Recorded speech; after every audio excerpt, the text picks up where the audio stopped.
trasformata durante l'orario di attività nell'ennesima attrazione turistica, con gli ultimi veneziani che fanno la spesa fotografati come rari esemplari di fauna locale. La pescheria vecchia di Rialto torna per una sera ad essere quello che dovrebbe, un luogo di vita vissuta.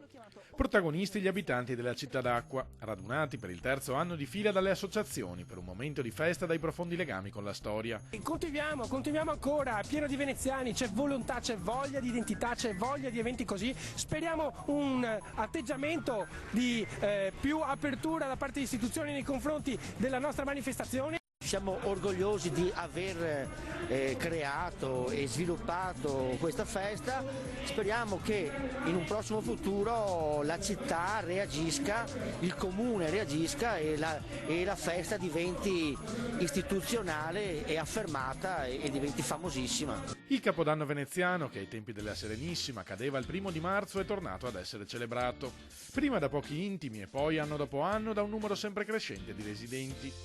Tra spettacoli di danza e giocoleria, stand gastronomici coi piatti della tradizione e balli fino a mezzanotte, manca solo il comune a cui le associazioni chiedono un ruolo più attivo nella difesa dei tipici modi di vivere degli abitanti della città.